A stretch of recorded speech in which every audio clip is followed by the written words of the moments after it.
Hello everyone, welcome to this video tutorial. In this video, we are going to investigate few examples to learn how to use EMDLAB thermal network solvers that are used for thermal analysis and design of electrical machines. Okay, so let's start by this simple example. As you can see here in this figure, we have a unit square and we specify fixed temperature boundary condition on edges of this unit square, and then we solve the heat diffusion equation, not using the finite element method, okay, using thermal network method, as you can see here. So how we can do setups and how we can solve this problem using this thermal network. Here we have this problem. This is the unit square you can consider, or you can consider an arbitrary width for this rectangle and an arbitrary height. Okay, so here in this problem I considered the zero temperature for this right edge, for this bottom edge and this top edge. The value of the temperature is 0, and if you consider this point as origin of the coordinate system and this as x coordinate and this as y, we can specify the temperature as a function of y on this left edge. This is a classic problem.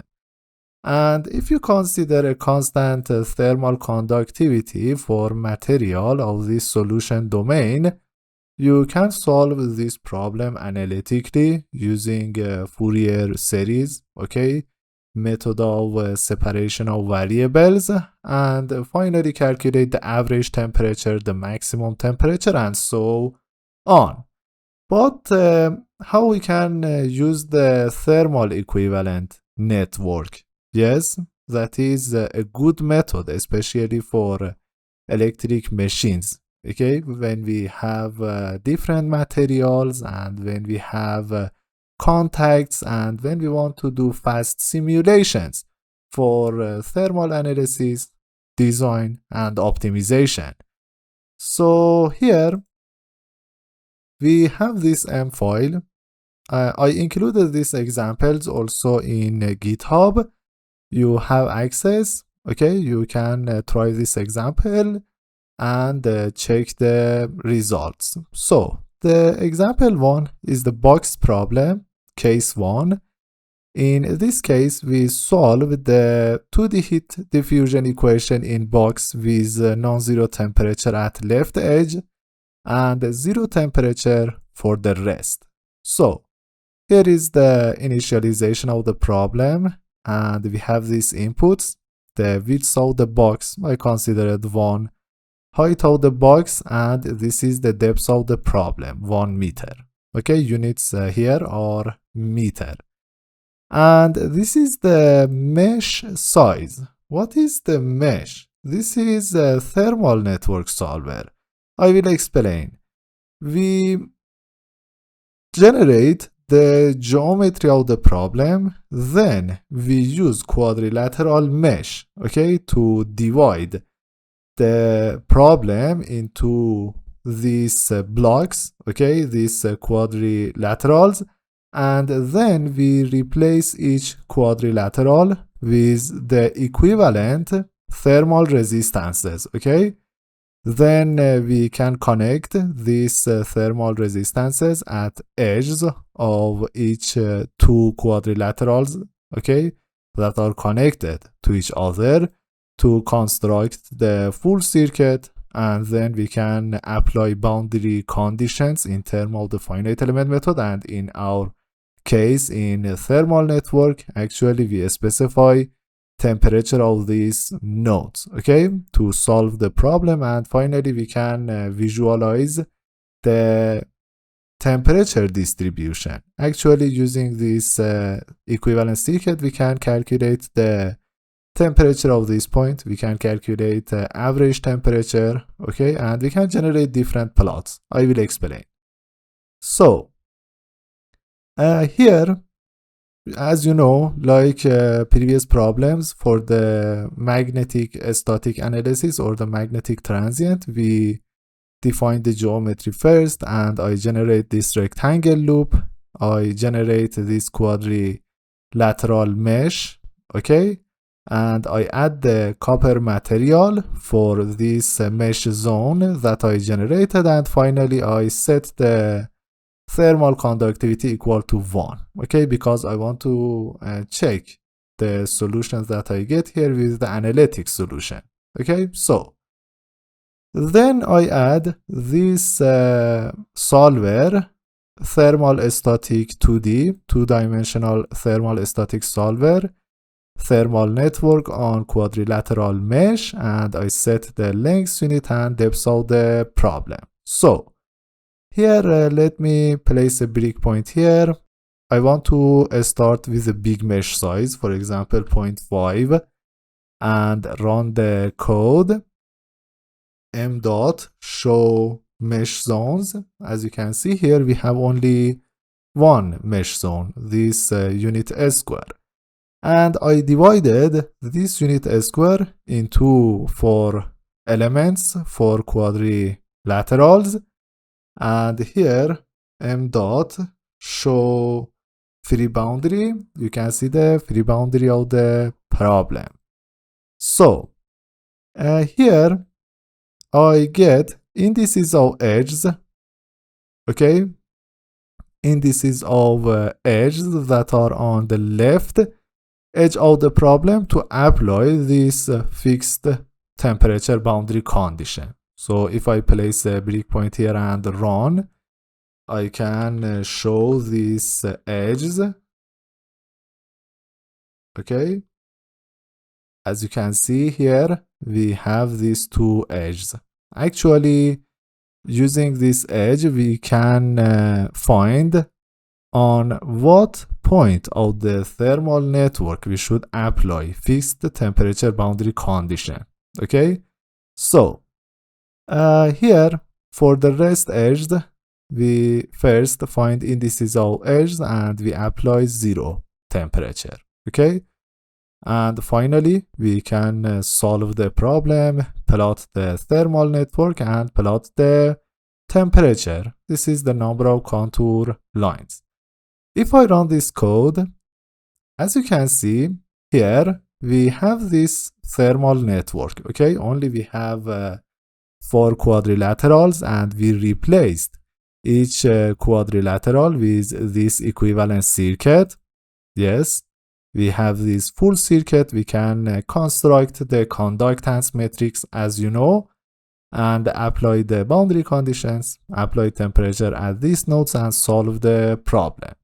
So when we solve the problem, we can calculate average temperature for each quadrilateral, okay. So here, if I write s dot plot average temperature, as you can see, we can calculate average temperatures. In this case, the number of elements is not too high, and we have this visualization. So when we have average temperature for each quadrilateral, we can use post-processing methods to calculate temperature at nodes or at edges to visualize the data better. That is done in this function, okay. So here, as you can see, we have a better representation. And now let's reduce the mesh size. I want to increase the number of thermal resistors for my problem. As you can see, the average temperature that we calculated is 0.27. If I reduce the mesh size to 0.3, yes, here we have a better representation. This is the thermal network constructed by the EMDLAB solver. And here you can see the temperature distribution. And this is the value of the average temperature. Let's reduce the mesh size to 0.2. Okay, here is the circuit, and this is the solution. The average temperature is 0.28. If I reduce it to 0.1 and try the problem again, as you can see, now we have a good solution. Okay, 0.29. You can solve this problem analytically and compare the average temperature that you get. So as you can see, easily using the EMDLAB thermal network solver, we can construct this big circuit. Okay, and easily we can change the number of elements to solve the problem, okay, better. And now I can use this method, s.plot average temperature. So you can see the average temperature for each element, for each quadrilateral. Okay, so this is a smoothed one, this function. Anyway, you can try both. I included these 4 examples also by changing the boundary conditions. So here I consider the input heat flux at the left edge. Actually, we apply this input heat flux. Okay, heat flux density or heat flow, you can consider both, and set the current sources that you have at the left edge and solve the problem. You can try these examples yourself. Let's investigate this single slot problem also.